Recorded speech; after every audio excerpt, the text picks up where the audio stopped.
Vamos a continuar en esta segunda parte con el listado de edición para este modelo de sentencia simplificado y con lenguaje ciudadano. En primer lugar, vamos a analizar los aspectos generales de este modelo.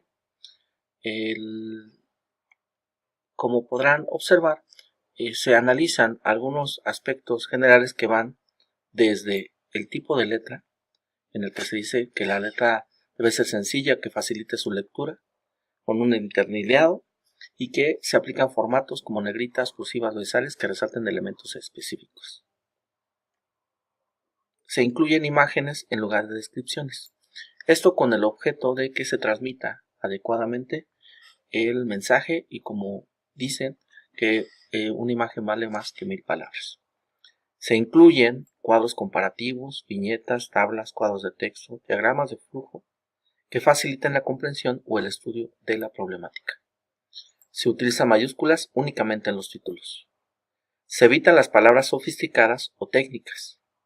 Se usa la voz activa para evitar el uso precisamente de la voz pasiva. Se evita la transcripción de largos salvo cuando sea necesario. Y en el caso de la doctrina, que es un aspecto que ya habíamos señalado en la sesión anterior, se utiliza en forma selectiva y pertinente y se refuta cuando existen corrientes doctrinales opuestas. Se evita incluir jurisprudencia nacional extranjera en cuestiones jurídicas aceptadas, así como evitar el uso de latinismos y en caso de que se utilicen, se usan cursivas y se explica el significado al castellano. Los párrafos contienen una sola idea principal y las oraciones secundarias necesarias para facilitar la comprensión. Los párrafos no son largos y las ideas están debidamente separadas por signos de puntuación, punto y coma, punto y seguido, etc.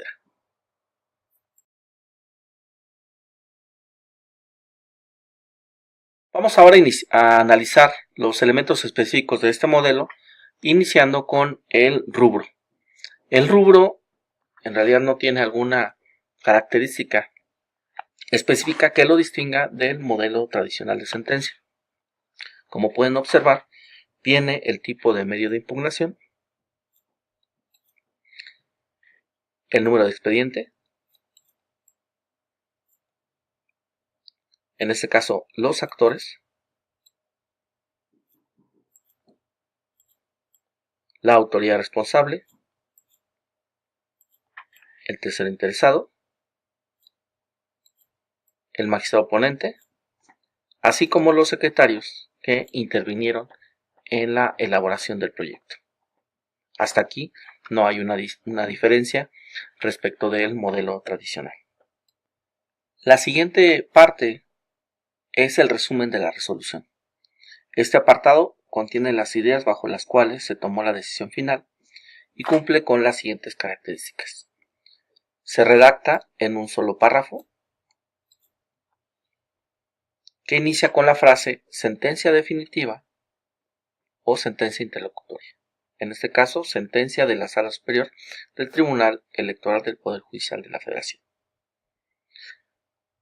Menciona los efectos de la sentencia. En este caso, revoca, por una parte, la resolución y niega la vista y la imposición de correcciones disciplinarias solicitadas por los actores.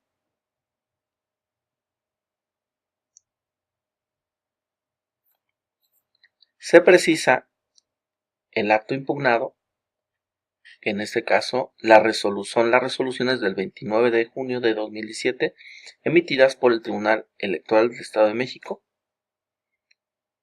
mediante las cuales desechó los juicios de inconformidad que los partidos de la Revolución Democrática Morena y del Trabajo promovieron individualmente en contra de los cómputos distritales de la elección de gobernador del Estado de México.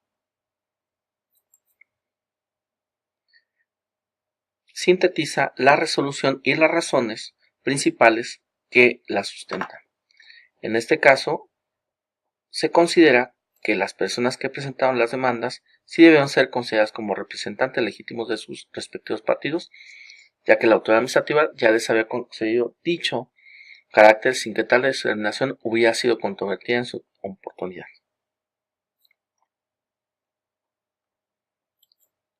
En este caso, como se puede advertir también, este resumen consta de dos incisos que se dividen por un punto y coma. El siguiente apartado es el glosario. Este apartado facilita la lectura y comprensión al utilizar términos que sustituyen los nombres institucionales y de figuras jurídicas, como pueden ser documentos, cuerpos normativos, etc., más usadas en la sentencia. Se colocan en dos columnas que contienen los siguientes elementos. En la columna 1 se pone la abreviatura, siglas o frases que identifican el ordenamiento, figura o autoridad que se cita recurrentemente. Estos elementos se organizan en orden alfabético. En la columna 2 se asienta el nombre oficial o común de la figura o institución en orden alfabético de acuerdo a la columna 1. No se utilizan abreviaturas en los siguientes apartados: resumen del documento, puntos resolutivos y apartado de notificaciones. Las abreviaturas, siglas o frases que se utilizan facilitan la lectura del documento. Se deben privilegiar términos que particularizan la figura o institución que se pretende. Cuando se hace referencia a un solo ordenamiento legal o partista, se emplean expresiones genéricas. No se incluyen palabras o frases cortas que ya sean de conocimiento general de los lectores, como lo son autoridad responsable, actor, etc. La clave en este caso de glosario es que exista un glosario unificado para que sea utilizado por todos los integrantes cuando se trate de un órgano colegial. También hemos advertido que este glosario facilita el uso de las versiones públicas, porque en el caso de que se trate de el nombre de una persona, si se utiliza el nombre del promovente para sustituir el nombre de la persona, ya no es necesario testar en el resto del documento el nombre del promovente o del actor. La siguiente etapa o parte de este modelo son los antecedentes del caso, que tienen por objetivo que se conozcan los hechos y antecedentes procesales pertinentes para la resolución del caso. Como pueden observar, en este caso se utilizan subtítulos para resaltar cuáles son estos datos que permiten comprender la sentencia. En el caso analizamos la elección del gobernador del Estado de México.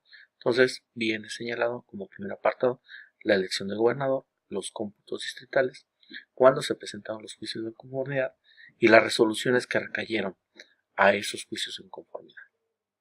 Finalmente se precisan cuáles son los juicios de revisión constitucional electoral que fueron promovidos en este caso, por los distintos actores en una relación, y el trámite y sustanciación y la radicación correspondiente. Como pueden observar, esta información se considera como suficiente y pertinente para tener los datos suficientes y poder comprender la sentencia. Por lo tanto, se omite la información relacionada con el trámite del juicio, salvo que sean datos necesarios para la comprensión del tema. El siguiente elemento es la competencia. En este apartado se señala el fundamento legal y los motivos por los cuales el órgano jurisdiccional tiene facultades para conocer el conflicto que se plantea, y se compone de dos apartados. En el primer párrafo se especifican brevemente las razones y justificación por las cuales el órgano es competente para resolver el juicio. En este caso, el Tribunal Electoral del Poder Judicial de la Federación ejerce jurisdicción y esta sala superior es competente para conocer y resolver de estos medios de impugnación, porque se trata de juicios de revisión constitucional promovidos por 3 partidos políticos.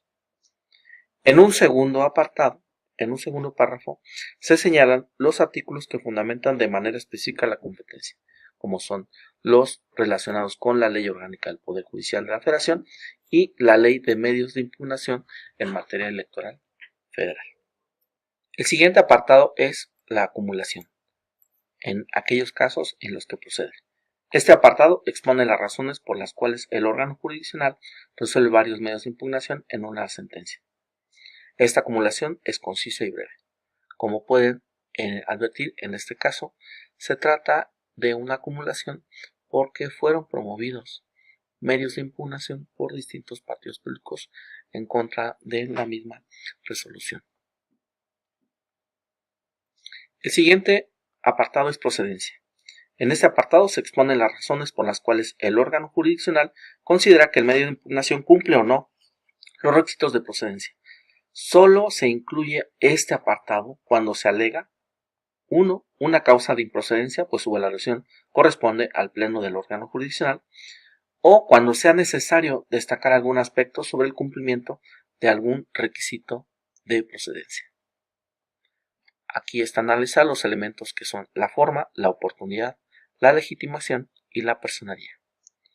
Precisamente como uno de los aspectos que se tenía que resolver era si las personas que promovieron, los representantes que promovieron estos juicios ante el Tribunal Electoral del Estado de México cumplían con estos requisitos, la personalidad era un elemento que era indispensable analizar para la procedencia de este juicio de revisión constitucional. El siguiente elemento es el tercer interesado.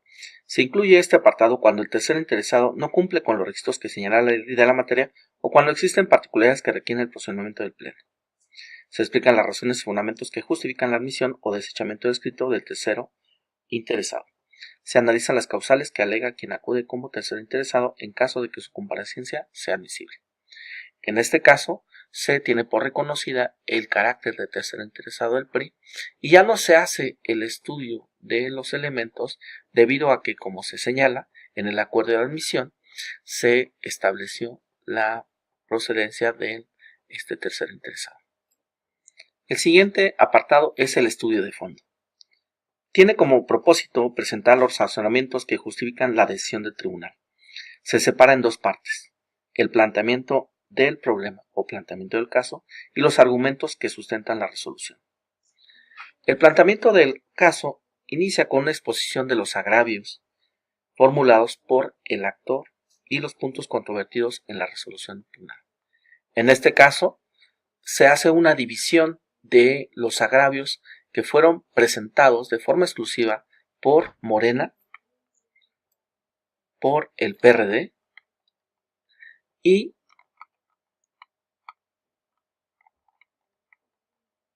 después los agravios comunes a los tres partidos.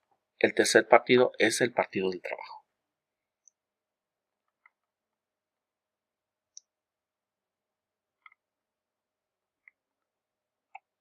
De esta manera se delimita de forma clara y concisa el problema jurídico, distinguiendo el problema principal de sus respectivos subproblemas. Después se analizan en el orden las problemáticas señaladas, en este caso con subapartados. El punto 6.2 analiza a las personas que presentaron las demandas si debieron ser consideradas como representantes legítimos de sus respectivos partidos. Viene aquí el estudio.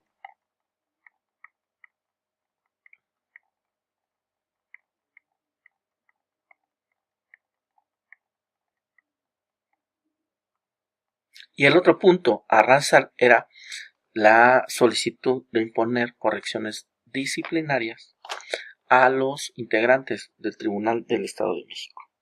Se exponen las razones por las cuales se consideran que no resultan procedentes. El siguiente apartado son los efectos del fallo.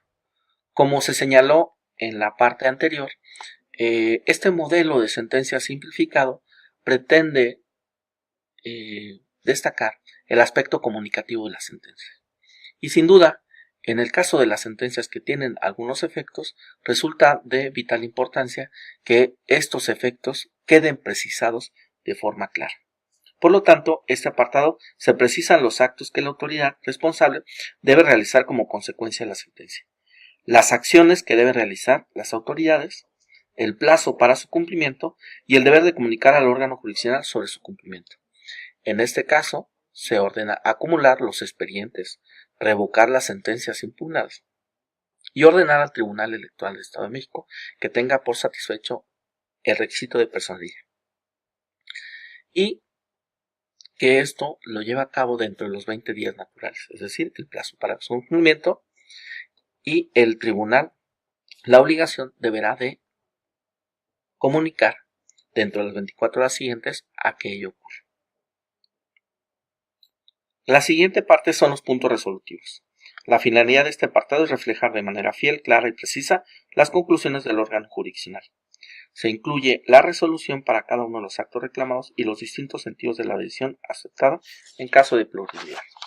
Se utilizan números ordinales para enumerar los puntos resolutivos.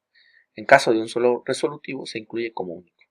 En caso de ordenar más de una acción se remite al apartado de efectos que acabamos de analizar y se omite el desarrollo pormenorizado de datos particulares para los actos comprometidos. En este caso, el primer punto resolutivo es la acumulación y el segundo, la revocación para los efectos precisados en el apartado 7 de esta ejecutoria, que es precisamente el apartado de efectos. Finalmente, las últimas dos elementos de este modelo son las notificaciones y las firmas. En las notificaciones, el propósito es fijar la orden de que la sentencia sea notificada y la forma en que se debe notificar.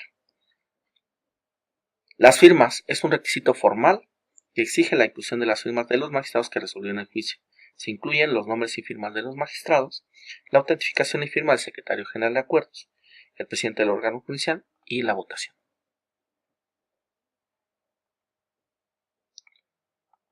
Con esto hemos analizado los elementos de este modelo de sentencia simplificado con lenguaje ciudadano. Muchas gracias.